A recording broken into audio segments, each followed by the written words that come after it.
Very good. If you would, stand for our opening song. Now I'll get out of the way.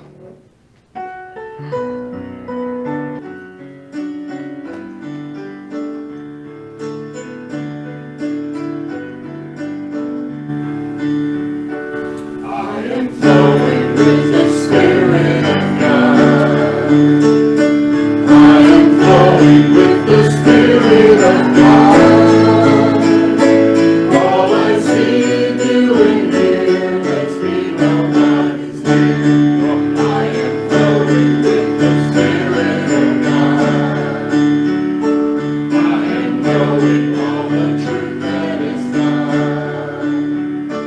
I am knowing all the truth that is God. With wisdom I select, and my thinking is correct. I am knowing all the truth that is God. I am showing all the love that is God. I am showing all the love that is God.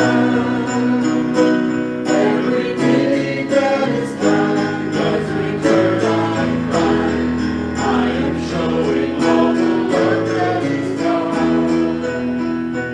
I am showing all the love that is God. Good morning and welcome. So we're going to open up and get moving here this morning. So, a prayer. Let's light our candle.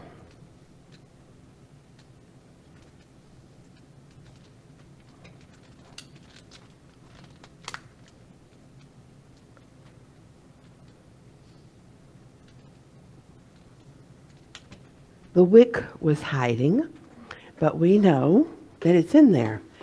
And that to me says, Spirit hides within each of us, and it will come forth as we allow it to. And so as we take a moment just to say a prayer, we recognize the wisdom, the power, the passion, the creativity, okay, I forget it. Creative, I don't know, I've lost. Make something up. Okay, well, that creative energy that is all. And we know that what God is, we are. What Spirit is, we are. And so we take this moment to take a look within and see the bright light that we are. And as we breathe in, we know that we are the creativeness of Spirit, the passion, the power, and the life. And we walk hand in hand, willing to let more and more of our light shine. And so we let it be. We know it's good, and it is done. And so it is. All right. I think you're up, Gordon. Isn't that right? Hey, Yeah. let's see, right brought to you by, well, that's me. I think I've been through this before. The only thing is today, that's right. Today I'm going to stand in the proper place. I'm very proper today. I deliberately undid my shoelace because these shoes are too tight for my feet right now. But for some of you who didn't know, this yesterday was my daughter's final day of the wedding week. The whole week that leads up to the wedding and the whole bash, and everybody else comes in and who wasn't involved and just, you guys did a really good job. They have no idea. And I have a newfound respect for the wedding planners, by the way. And I can see why, for any couple that has the wherewithal, you buy 2 or 3 of those puppies. Anyway, that is enough. It was a great wedding. I'm going to tell you a story about it later when it's story time. So, what do we have next? Okay, you know how hot it is when even the dog starts to melt. Oh, that's good. That's good. We've all felt like that this last week, probably. Okay. Special guest speaker in August 18th, Karen Rader, or Karen. Okay. Is Karen the lady from the other church? Arizona. Say something about her. Remind me. Oh, she lives in Arizona. Yes. Oh, the Arizona lady. She's now a snowbird, kind of, between Arizona and here. She lives now in this area about an hour from here. And her topic this coming Sunday is the courage to be a bridge. And don't we all have bridge energy? So I think it's going to be a very good talk for us. Yeah. And she's very excited to be here. So it's going to be a good Great. thing. Thank you. Thank you, Victoria. Okay, and practitioner of the day, Vicki Jeter. Yay, Vicki. And of course, I'm happy to meet you all over here in the shower room. For anyone who would like prayer after, yes indeed. Okay, August affirmation. Everybody together. As I turn my face to the sun, my shadows fall beneath me. I am now conscious of my oneness with Spirit and its energy, enthusiasm, and vitality. Yes. Tell your story time. Okay. Gordon, go ahead. Okay. Yeah, this is crazy. I mean, I'm thinking of Spirit, where Spirit is involved. So this last end of the week, my partner and I, Margot and I, we had flowers. Of course, we would have flowers. And Emily, what was really interesting is it appeared as though everything was decentralized a year ago, which I thought, okay, that sounds pretty good. We had committees and so on and so forth that were working on different things. Not me, but my ex, the kid's mom. And she is masterful at that kind of, in fact, her personality type is labeled field marshal. No, I'm not kidding. She's so good, though, and she's got this smoothness about her, so if you make a mistake, you don't feel like an idiot. So, anyway, my story is that we had people from China there that was the husband, because the husband is Chinese, okay, a doc, but he moved here when he was 6 years old, and his mother was a doc, and on and on and on and on. And so all these family members that were Chinese were there. We had people from West Virginia who Emily worked with while she was in AmeriCorps. My brother came from North Carolina and his lady, and there were several other countries. Oh, we had Australian people, because that's my mother's side of the family, were there, that my brother and I, when we were, is in 1956, when we lived in Australia for a year, and he was our older cousin. Head troublemaker was really what he was, but it was wonderful to see him and his wife and all that again. So it was great to have all these people, but the kind of thing that, since you never met some of these people, you want to be on your best behavior, right? And Margot's a lot like that, but usually we drive ourselves and go lighter on other people, unless it's the two of us together doing something. And you can guess who takes the brunt. And I probably deserve the brunt of all of it. Yes, that's right, Bob. Okay, so anyway, okay, now that leads you up to yesterday. So we're trying to get to the wedding. And it would be nice to be there on time, since we all had parts, right? Well, we live a half hour. It was held in Bernheim Forest, if you've ever been out there. It's a really great place. You have the visitor center and all that. It's perfect. It's beautiful. So anyway, so we leave what we think is 20 minutes before we're supposed to be there, okay? And somehow there are 2 signs before you get to the forest that are on the highway, 65 south, okay? There are 2, and I swear to you, I was looking for those signs, and I didn't see them. Margot was looking for the signs. She didn't see them.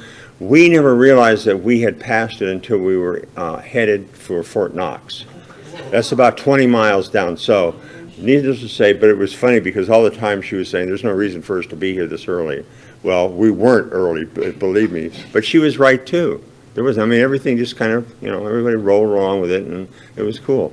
So that's my story. Now, my question is, and I really haven't answered this entirely, was why did all that happen? You know, spirits everywhere. And what I think, this is what I think it is that both Margot and I have issues around looking good, being on time, you know, and stuff like that, and following the rules and so on. And this was so blatantly, here we are, what are we going to say? You know, we drove by the sign. I mean, that's the truth of the thing. But what do you say? You're late to your daughter's wedding? Come on. Come on. Anyway, it all turned out just fine, and we didn't have to lie at all. So thank you, Spirit. Thank you, guys. Yeah. Okay, somebody else with a story. This is short and sweet. I'm grateful for my braces that are helping my teeth, and I'll be even more grateful tomorrow when they come off. Oh, yeah. All right. Another story. Another good story. How about this weather? This is why we live here. Not for last week's weather. Yeah. Okay, thank you. And who do I turn this over to? Reading is next. That's me. That's Okay. me. Reading time. Entering into our sacred space.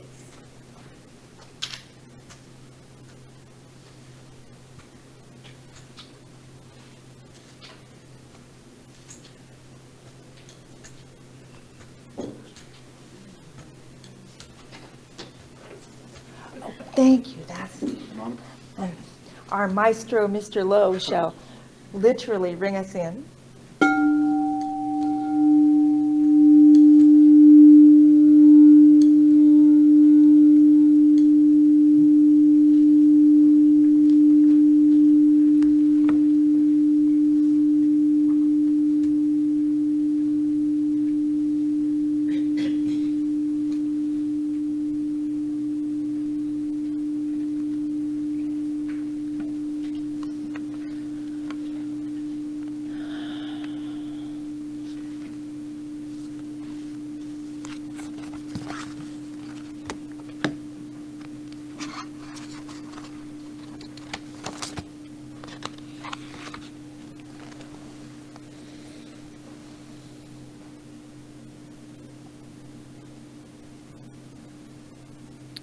So I was tickled to see that the joke today was a dog was the messenger. I've had a lot of dog spirit around me this week, and so I had a spontaneous opportunity to pick up this little book, Really Important Stuff My Dog Has Taught Me. And this is actually Joan Durbin's book. I'll be returning it to her. But I just want to also refer you guys, the reason why this energy has been so around me this week, I don't know who might have seen a little movie called A Dog's Purpose. Yes, indeed. It is quite the movie. So I have the movie, and then I have the joke, and then I have Miss Jones' lovely book. And I'm going to read two very short pieces. The first is, joy is meant to be shared. A dog reminds us that happiness is about disposition, not circumstances. They fully embrace every moment of their day, assuming that something wonderful is just about to happen. They celebrate what is right and good with the world, overlooking any imperfections. Their enthusiasm for even the most seemingly insignificant event is contagious. Someone is at the door. It's time to go for a walk. I found my ball under the bed. A dog is a living exclamation point. And love is an action word. Dogs don't just feel love. They show it consistently with enthusiasm. They try to lift us up when we are down, and they celebrate us when we rejoice. They treat old friends with kindness and approach new friends with optimism and enthusiasm. Dogs never withhold affection, nor do they suddenly decide we're not worthy of their love. They're loyal to the end. They love us unconditionally with deep and everlasting devotion. And of course, may we strive to use them as a model. You like a dog. That's right.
We love it.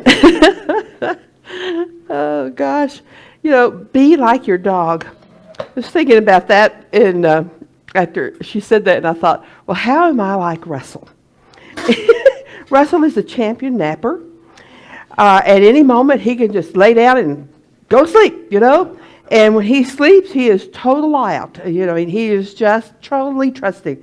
I love it when he lays on his back and he's got 4 paws up in the air and he's just like, everything's good. And so I take after him, and that I have learned to be a napper. And I love taking my naps in the afternoon. Bob can attest to that. And I'm trying to learn to be accepting of all things, which he is. And you're right, they are joy. Everything in life is fun, and as long as they get enough to eat and enough to drink and somebody to rub them and tell them they're loved, they are just as happy as they can be. And so I like being like my dog.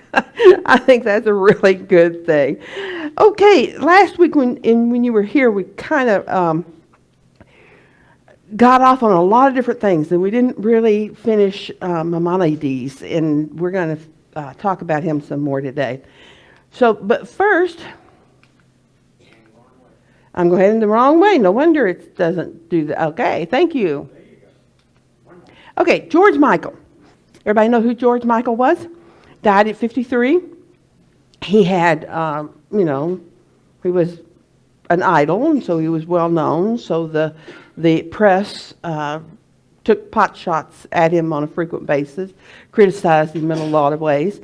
Well, this little guy in this book, he took the wisdom of Maimonides and he put it into this book, and this is Jeffrey Katz.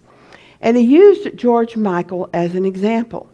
Now, George did do some of the concerts, when they were raising, and a lot of the stars would come together and they'd do concert, and the money would come in and they'd donate. He did those things. But he also did a lot of other things as well.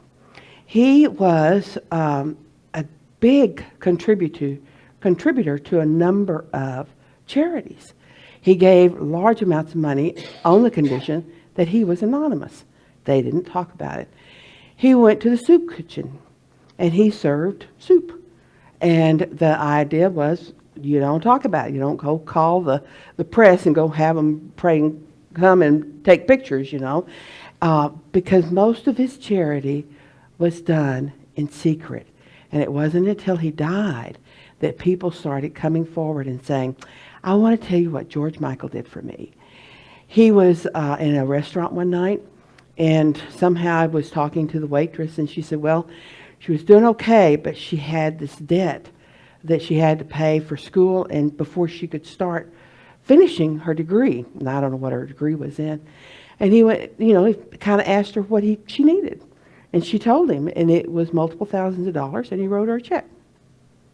He didn't want anything in return. He didn't ask her to do anything. It wasn't a $100, tip, which for some of us would be a pretty good sized tip. But it was thousands of dollars, not only to pay her debt, but to finish her education. So it was very important to him to give anonymously, and he did it all throughout his life.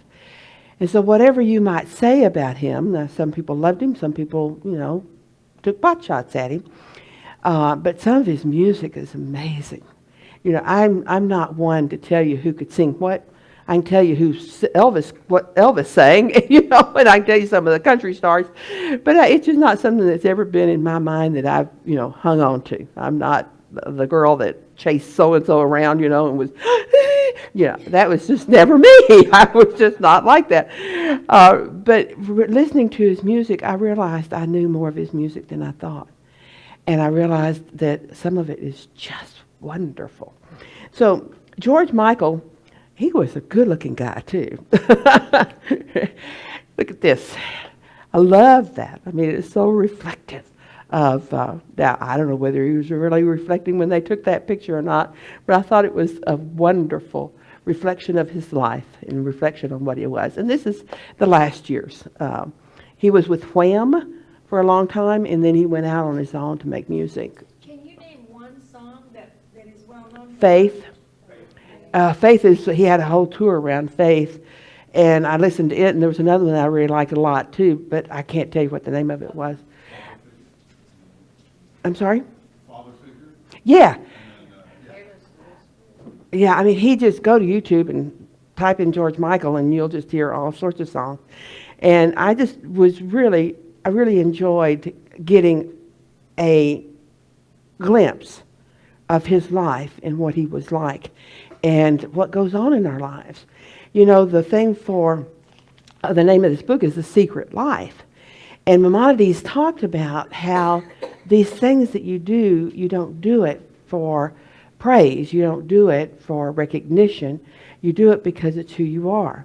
And in charity, and we're going to talk more about charity, one of the things he said is you give with openness. You may know the person, you may not know the person, but it's not about giving so everybody will say, oh, aren't you a good guy?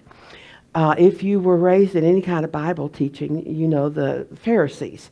They used to, some of them actually had a servant who would ring a bell, and they would walk down the street with their money in their pocket, and they would go to the synagogue, and they would take their money and put it into the offering, you know, so that ringing the bell so that everyone would know what they were doing and how wonderful they were. Now, they were giving of their surplus, and it was not hard for them to give what they gave. They didn't give a full tenth, you know, which would have been worth more recognition. They gave enough to put everyone else to shame for what they could give.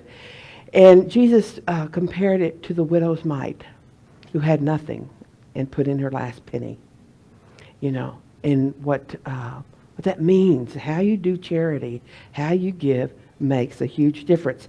But let's talk about Maimonides, the man, first, and then we'll talk about his approaches to charity. Now, he was a philosopher. He was Jewish. He was a physician. He was an astrologer. And he wrote all his life. He wrote 14 volumes on Jewish law, looking at the Torah, looking at all of the peripheral laws that had come in. You know, there's a whole bunch of that. And he was a very learned man. I think I shared the quote last week that if you didn't know he was a man and you heard his name, you would think he was a university. Maimonides. And yeah.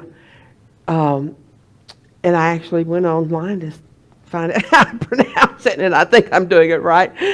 He lived 11, I think I have that up here on the slide, died in 12 something. But he is one of the very few philosophers that is respected and quoted by Islam, Christianity, and Jewish faith, Judaism. So that's a very unique thing to be able to be respected in all three of the major religions. Usually they have their favorites and they don't share their favorites. Now, he lived, his brother was younger, but he was very good at business. And so his brother paid for his upkeep, you know, so he didn't have to work. He could work with writing, and he could study, and he could do all those things. But then his brother was going on a trip to expand their business, and so Maimonides had given him most of his money. Other relatives have given him most of his money, and he went off on this trip. And the first thing, he was supposed to go to this one town that Maimonides had told him to go to, and he did go there, but he didn't like what was offered. You know, he was there to buy product to bring back to sell where they lived. They were in Egypt, in that area.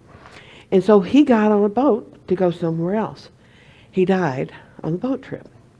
So now Maimonides no longer has someone to support him financially, and he has his brother's wife and child to support. And so he looked for a way to get past his grieving, which lasted for a very long time, was very deep. This was my brother. This was my student.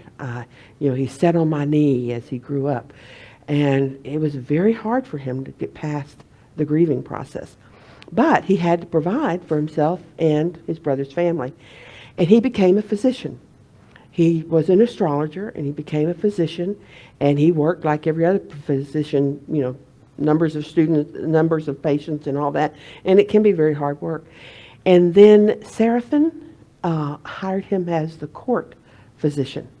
And that meant that he had a place to live, he had an income that was above most, and he had time to read and to write. And so he spent his last years in that position, finishing up all his work. Think about it. You know, we get on a computer and we write a book. Well, he wrote everything by hand, you know. And so it was a lifelong quest to do that. And one of the things that he is quoted on most often was about charity. Let me see what else is up here about him. He had the 13 principles of faith, which is, I believe with perfect, let me read it from here. I believe with perfect faith that the Creator, blessed be his name, is the creator and guide of everything that has been created. He alone has made, does make, and will make all things. Does that sound familiar? Do you think there's anything about that that would not fit with science of mind? There is one creator that created all things. He struggled with evil. You know, the loss of his brother and other things that happened around and all. And he struggled with it, and he spent a lot of time trying to figure out what he thought evil was. He knew it was not a separate force. He knew it was not something that had its own power. And he's the first one recorded to say, evil is the absence of good. So evil is when we do not express our good, we can express evil. And when a nation does not express its good, it's expressing evil. And so that's how that comes in. Not because it is a force that's trying to take us down the path to hell, but it is the absence of knowing truth, the absence of good. And that is not in that there is ever withheld by spirit. It's always there. It's whether or not we accept it and express it. And so, and then the other quote about him being a university. So, this is the charity.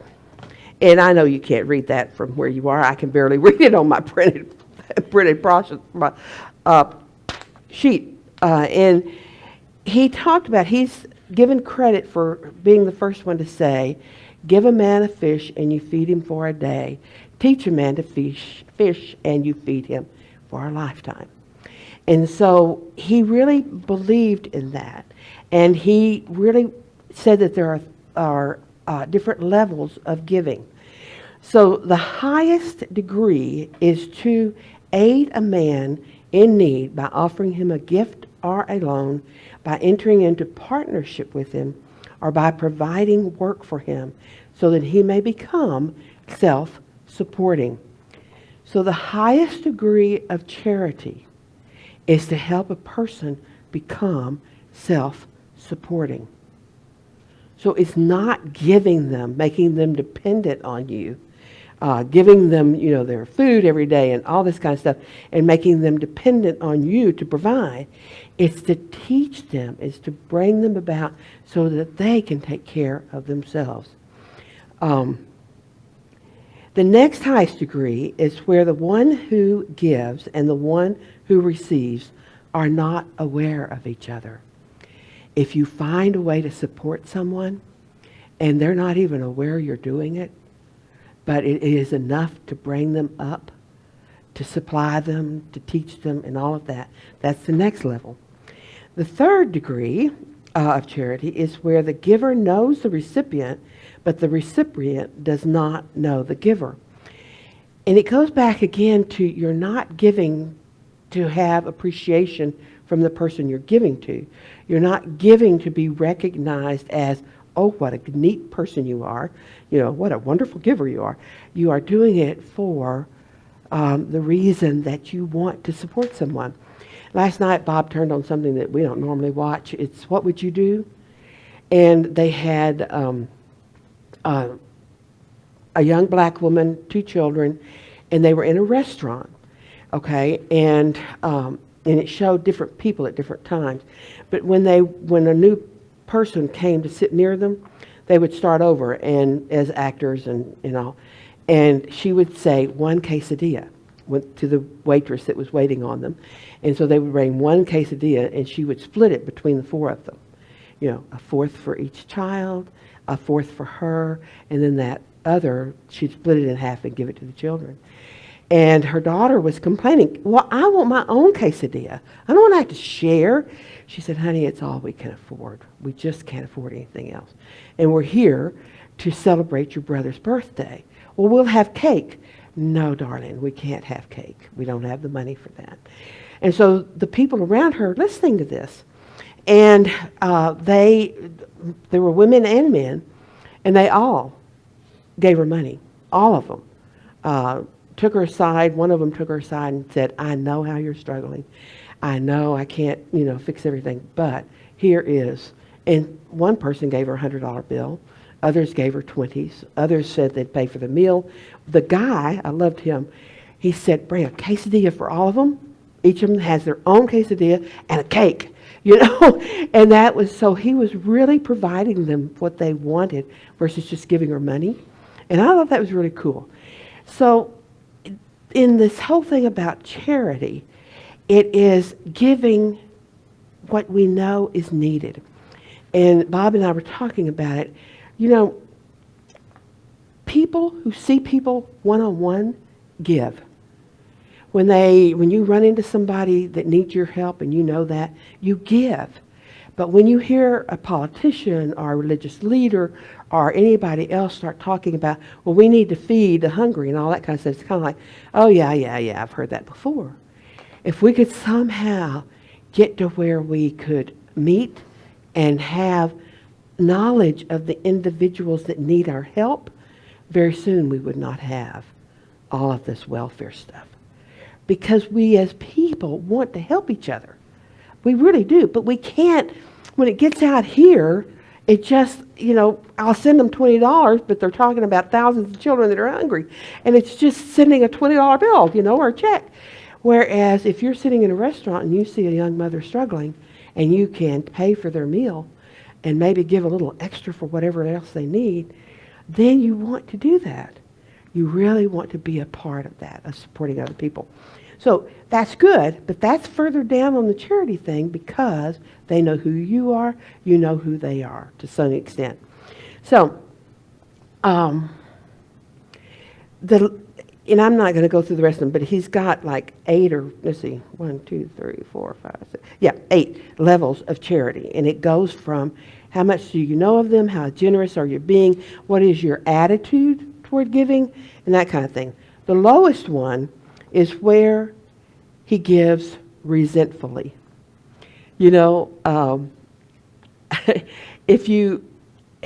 I've always supported them. I guess I'll send them another check. Okay? They're always asking for money. I don't know why I have to keep sending them money. That's the lowest level of charity. And you want to go up to the place of the highest. And why do you want to go up to the highest? Because your life will be better.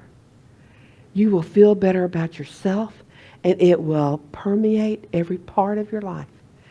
And you do it in secret because it's your life, not what you're showing to the world. And so his whole thing is about being secret and about holding it within you. Like Chris Michaels gave publicly when that was needed, but he gave so much more anonymously. And so you feel good about who you are. You know that you're helping in some way. And I know that the people in that restaurant that helped that young woman and her 2 children were just thrilled to be able to do that, to really make a difference in someone's life. We'd all like to do that. It's because we're human beings. All right, so that's the charity piece of it. And I wanted to share, there's a handout back there. And if you don't have one, go back by and get you one. And I passed them out last week too, so I think we have plenty left. I don't know. The first one, let nothing which can be treated by diet be treated by any other means. Now, he lived in the 12th century, okay? And he's telling you, if you got something wrong with you, change your diet. And if it doesn't work, then go out and find yourself a physician and they'll help you maybe. But we'll look at your diet first. And what do we know? What do we hear over and over and over and over again? It's what you're eating that's affecting you, how you feel and whatever. No disease that can be treated by diet should be treated with any other means. So look at what you're eating. And I say this and I think, oh, I don't want to look. I don't want to think about it. Truth does not become more true by virtue of the fact that the entire world agrees with it, nor less so even if the whole world disagrees with it. All right? I like this one. Teach the tongue to say, I do not know, and thou shalt progress. When people ask you, Tracy and I have kind of a standing joke. We're talking about something. And all of a sudden one of us is saying, oh, well, this is what you need to do, or this is what happens, or this is what, and then we'll stop and we'll say, wait a minute, I'm making that up. And we are, because somebody asks us a question, and all of a sudden we're trying to answer it. And if you get right down to it, we don't really know, but it sounds reasonable, and we're just spouting it like it's truth. And so it's kept us from, it's been several years that we've been doing that, and it's kept us from thinking that our opinion, has to be given, or that it has to be right. It's just we're making up a story, and we know it. It's a recognition. So, and a physician should treat the patient, not the disease. All right, and there's a bunch more. Do not consider it proof just because it is written in books, for a liar who will deceive with his tongue will not hesitate to do the same with his pen. Do not believe that everything you see on the internet is true, okay? Even if you see it multiple places, don't assume that it is true. It may or may not be. I love this new phrase, false news. How long has that been around? A year and a half or so? Fake news. All right, fake news.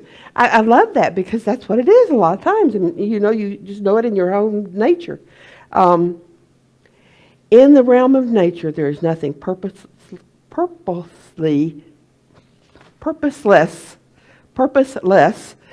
trivial, or unnecessary.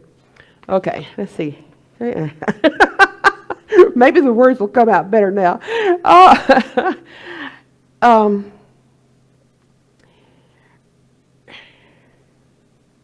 There's no difference between the pain of humans and the pain of other living beings, since the love and tenderness of the mother for the young are not produced by reasoning, but by feeling. And this faculty exists not only in humans, but in most living beings. There are a lot of people who are vegans not because it's for their health, but they're vegans because they don't want to eat anything that had a mother, or that, my approach to it is a little different, but I can see their approach too. And so that weighs on them. And so they choose to make action and to take action in that way. So take the handout, take an opportunity to really think about him. He lived so long ago, and yet his truth is truth. Whether it was however many years ago, okay, I don't care. We may skip we'll see. I wanted to tell you this story. I'm looking through and cleaning things out, right? Because I'm going to be moving. And so I got to clean out. I cannot take all this stuff with me. I got to get drawers clean. I got to do it. And so I pull this out, and it's from 2000. Let's see. I saw the date on it once. January 2011. Okay? And it's the $112 million woman. And I looked it up on Google to see if she's still out and around, and she is. When she was growing up, she and her father talked about producing movies and TV shows. And they talked about it over and over again. It was just such a dream for her. And somewhere along the way, she got this image of herself winning $112 million. And she was wearing this top that was like leaves, in that pattern kind of thing. And every time she'd have her little vision, she'd do her vision, she'd think, oh my gosh, I hope I've lost weight by then and I've gotten rid of this top. But she hadn't. So every night when she went to bed, she saw this and she felt this. And it wasn't, I'm going to win the lottery. It's $112 million. And I'm wearing that awful outfit, but it's $112 million and it's mine. And I get to go do what I want to do. And so she thought about this and bought her lottery tickets and went on about her business. And one day she won the lottery, and it was $112 million. Now, if you know about lotteries, you get a cash out kind of thing. So she ended up with 67 million. Let's see, is that right? Yeah, 67 million. She thought that might be good. 67 million might cover her expenses. And it said you might think if you won the lottery, you'd run out and buy yourself a fast car. She did. She bought 2 Bentleys and a sports car. And she bought cars for her son and her husband and for friends and all that kind of stuff. And then she gave a huge amount of money to charities that she cared about and that she loved. And then she got down to business. So she went to see the owner of DreamWorks and talked to him about what did she need to know to get into this business. She wanted to live in Hollywood. She wanted to produce things. And he told her $67 million won't last that long. Make sure you spend it wisely. And that's what he told her. So she worked at doing that very thing and created this company that has thrived. Now, she's had her ups and downs. I don't know what it is about women choosing men, but boy, so I think we'll have a course in high school. How to choose a man that actually is to your benefit, because we all know all the stories of all the women who have chosen men in their lives that are not a benefit to them and will take their money and do other things. But so she's had her issues, but she's still out there. And somebody said to her, "Are you afraid of losing all your money?" She said, "No, why would I be afraid of it? If I have to, I'll do it again." If you can get clear on your vision and not be, "Oh, I want to win the lottery, make 10 million, 15 million, 150 million. If you can get really clear on what it is, you'll get it. I don't know what day you'll do it, but you will. If you can get really clear in your focus about whatever you're wanting in your life and really get clear about it, it'll come. We have, and I have, a tendency to just warble along. I get distracted by this and distracted by that and all of that, and I'm not clear as I need to be, and I know it. So I share her story with you to say, this is what we teach. This is what she lived. And I think it's a pretty good story. So I hope that she's a $112 million woman. What is her name? Oh, it's right here. Let me see. Cynthia Stafford. Thank you. You're welcome. You can look her up on Google, a $112 million woman. She went to DreamWorks to talk to the owner of DreamWorks, to the big guy, to say, okay, I want to get into this business. I want to get into producing, and all. And he told her that the most important thing he could tell her was that 67 million would go faster than she could imagine, and to be very careful about her money and to take responsibility for it. Don't let anybody else manage it for her. And that's what Oprah told a lottery ticket winner years ago. She said, the thing you need to know is don't let anybody else be in charge of your money. Nobody can write a check against your checking account, but you. You have to sign it. Because if you don't, somebody's going to start skimming you. So that's, people that have a whole lot of money know that you can't trust, oftentimes, those people who say, oh, I'll manage your money for you. Yeah, right. I'll manage it into my pocket. This is a statue of him. Okay. All right. Now, let's take a few moments to meditate.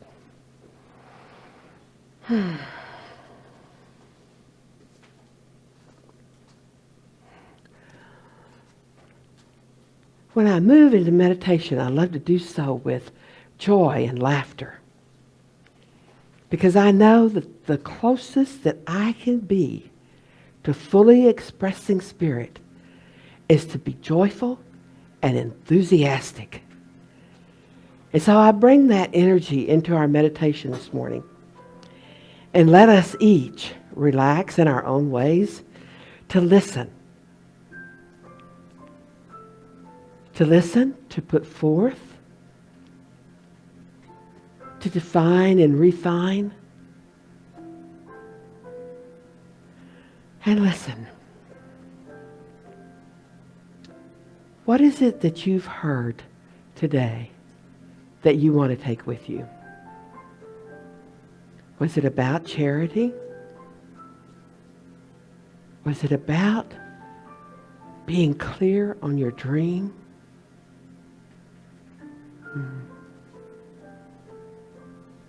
Was it about reaching out and knowing that as you love, you are loved?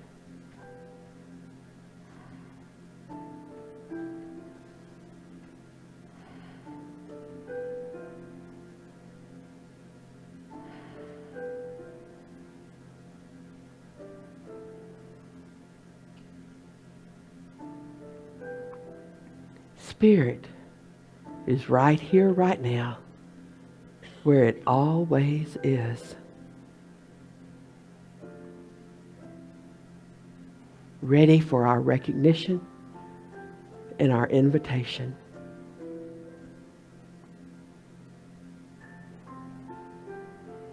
And we breathe. And we renew. And we relax.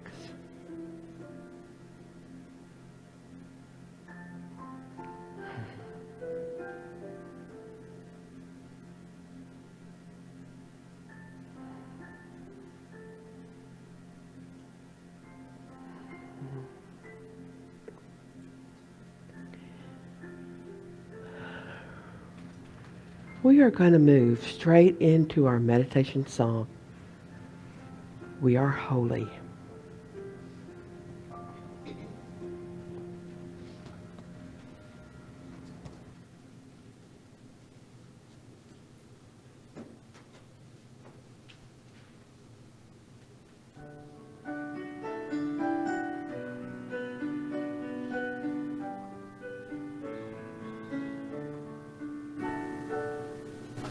We are holy, we are holy, just the way we are. We are holy, we are holy, like the shining star. We are made in the image of one universe so high. Perfect in expression, always in love. We are holy, we are holy, just the way we are. We are holy, we are holy, just the way we are. We are holy, we are holy, like the shining star.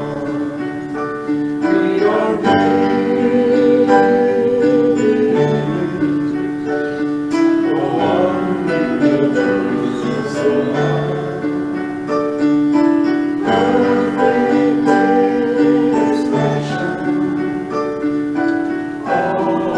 always in love. We are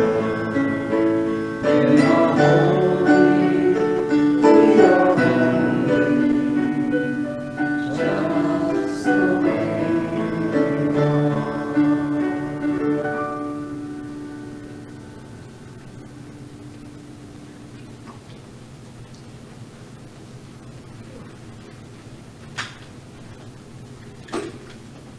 Pat told me that when she moved, I should get up, and I wasn't ready.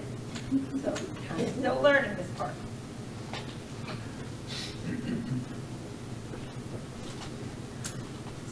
We are in our giving time, and we appreciate your gifts to us, your tithes and offerings, any way that they will come in the baskets going around or on the square. And Vernon told me earlier today that the square is having little things, so if you go to Give by Square and you have any challenges, see the man and he will help you out. Our August prosperity affirmation. From far and near, my good comes to me through unfailing supply of spirit, and I am always ready and grateful to receive it. Yes.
Okay, we bless our tithes and offerings and our gifts.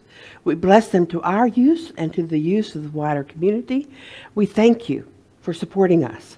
And as we go forward in spreading hope and love and joy and support, we know that it is good and we give it joyfully, and so it is.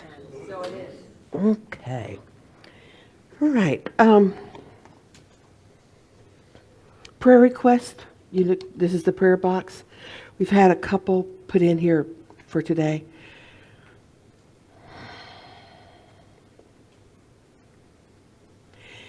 I invite you to go to that place deep within yourself that knows truth. The truth that Spirit is all there is, that Spirit is perfect, whole, and complete.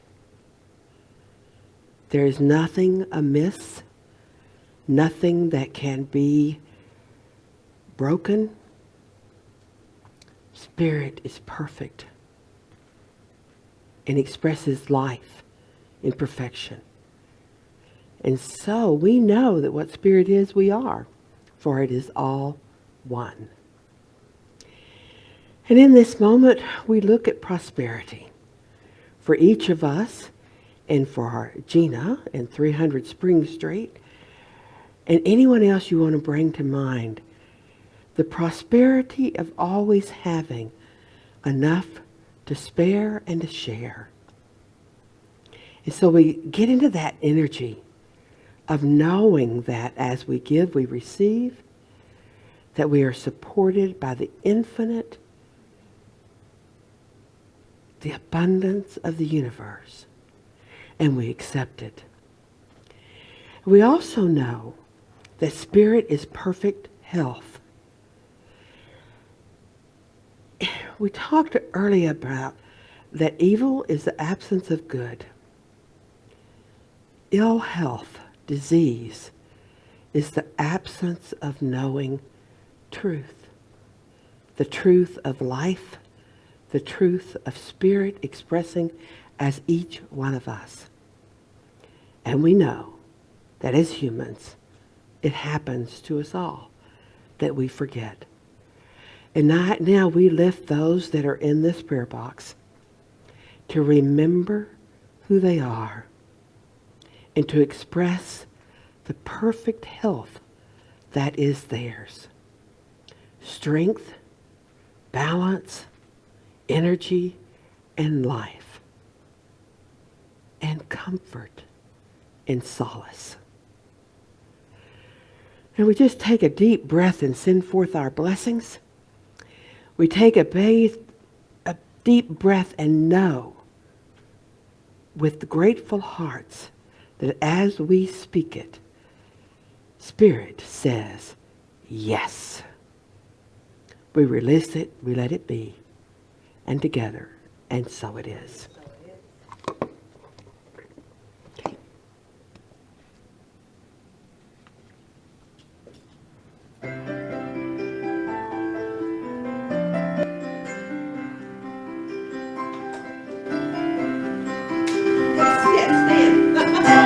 I will sing a simple song.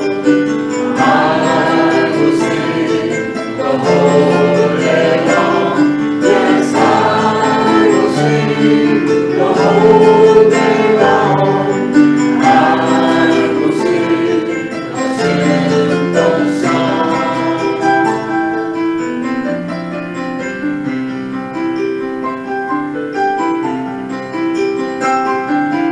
I will sing a simple song, a song of hope and love, a song that sings the goodness and doesn't get enough. For all to share a loving friend, the praises to the love. Yes, I will sing a simple song, a song of hope and love.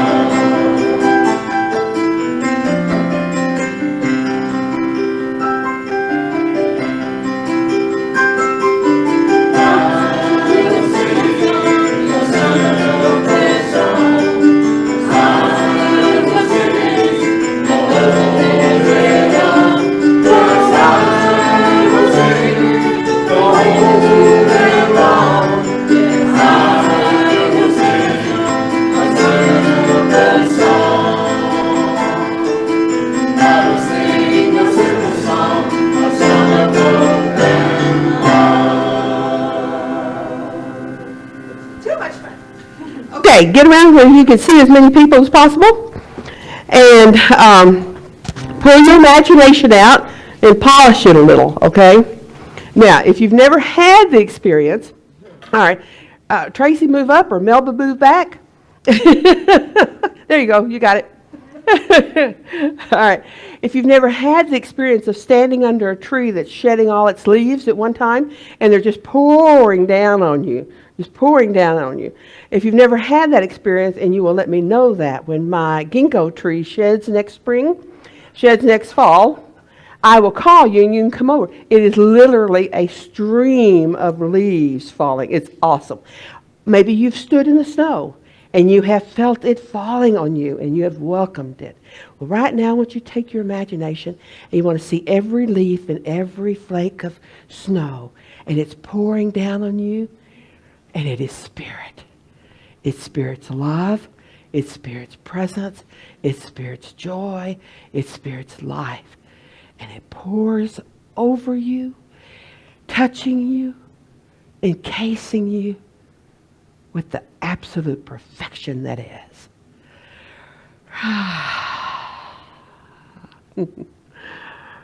Enjoy. And now look at someone else and bless them. Tell them that they are special. These two are going to get a mark down on their grades. I want you to know that those two are in trouble. And we go forth rejoicing in the power of Spirit, which is each and every one of us to share our love and joy. And so it is.